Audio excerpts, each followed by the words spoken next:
High, আসসালামু আলাইকুম। আমি আপনাদের সবার সপরিচিত মুখ আহমেদ শেখ। আপনাদের সবাইকে জানাই রমাদান মোবারক। আশা করি আপনাদের ভিডিওটা সুন্দর লাগবে। যে আমার সেকেন্ড ব্লগ ভিডিও, আশা করি সবাই দেখবেন শেষ পর্যন্ত। আপনারা যদি প্রাকৃতিক সৌন্দর্য দেখতে চান এই ভিডিওর মাধ্যমে পাবে। আর এটা হচ্ছে রমাদানের 18তম দিন। আমি চাই এক জায়গায় ইফতার নিয়ে। আমাদের লোকেশন ছিল আপনার গোলাপগঞ্জে যাই। আমরা 4-5 জন ছিলাম এক সিএনজি করে। ইফতারি নিয়ে যাচ্ছে আমাদের বড় বোনের বাসায় ইফতারে যাওয়ার জন্য। এদিকে সবাই মিলে আমরা যাচ্ছি, এদিকে প্রাকৃতিক সৌন্দর্য দেখে দেখে যাচ্ছি, গাছপালা, পাহাড়, বিল সব কিছু দেখে যাচ্ছি। এই যে হচ্ছে একটা নদীর মধ্যে নৌকা, এগুলো দেখতেই মানে মন ভরে যায়। এরকম মানে ভিউ দেখতেই ভালো লাগে আমার। আমি সবসময় প্রাকৃতিক সৌন্দর্য দেখার পাগল। আর পাহাড় দেখলে তো আমি আরো হারিয়ে যাই। সেই এদিকে আমি পাহাড়ের ভিউ দেখছি, দেখে দেখে চলছে। পাহাড়ের ভিউ দেখতে আমার ভালো লাগে। আর দেখি কি করা যায়, কখন বাসায় গিয়ে পৌঁছে। আপনার সেই যে টাইম অনেক করে ফেলেছি আমরা সিলেটের মধ্যেই, যে অনেক কেনাকাটা করি। এইগুলো করতে করতে আমাদের অনেক টাইম চলে যায়। শুক্রবার ছিল মেবি, নামাজ পড়ার পর আমরা বাইর হয়েছি। আর গোলাপগঞ্জ আমরা যে জায়গায় যাবো সেই জায়গায় যেতে প্রায় প্রচুর সময় লাগে। এদিকে রাস্তায় একটা ব্রেক করলাম। ব্রেক করার পর আমরা যে সব কিছু কেনাকাটা করি, মিষ্টি, এই ফল, ফুটগুলা সবগুলো আমরা কেনার পর আবার গাড়ি রওনা। আর ড্রাইভার বলতেছে মামার সময় খুবই কম। আমিও ওনাকে বলছি যে হ্যাঁ মামার সময় খুবই কম, যে একটা জায়গায় যাবো খুব সময় নিয়ে আসতে হয়।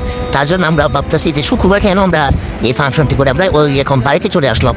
ওনার বাড়িতে চলে আসি, এক এক করে আমরা যারা গিয়েছি সবাই এই মিষ্টি বাহিরে আনছি, কারণ সময় খুবই শর্ট। আমরা কারোর জন্য অপেক্ষা করিনি, সাথে সাথে মিষ্টি বাহিরে নিয়ে আসছে আমার ছোটো ভাইগুলো। আর আমি তাদের সাথে হেল্প করলাম, মানে কোনো কিছু ভাবলাম না যে সময় অনেক শর্ট, যে খুব তাড়াতাড়ি দিতে হবে। ওরা তো এই মিষ্টিগুলো দেওয়ার পর সব কিছু সেটিং করে মানুষের বাসায় দিতে হবে।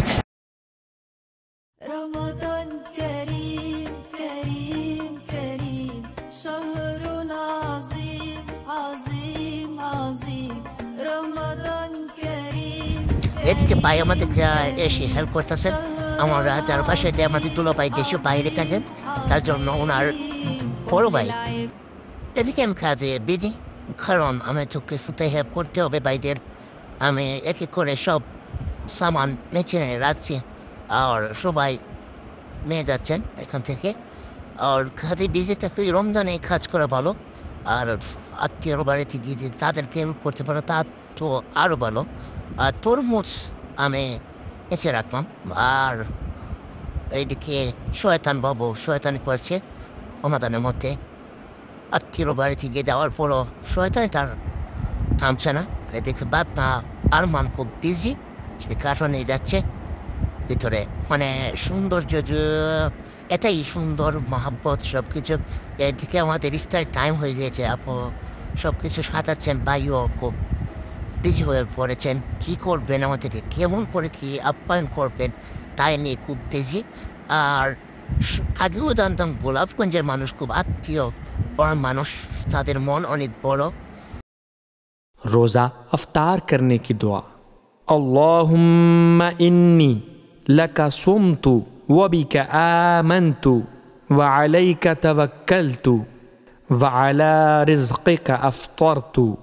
तर्जुमा, ऐ अल्लाह, मैंने तेरी खातिर रोज़ा रखा, तुझ पर ईमान लाया और तुझ ही पर भरोसा किया, और तेरे ही दिए हुए रिज़्क़ से अफ्तार करता हूँ।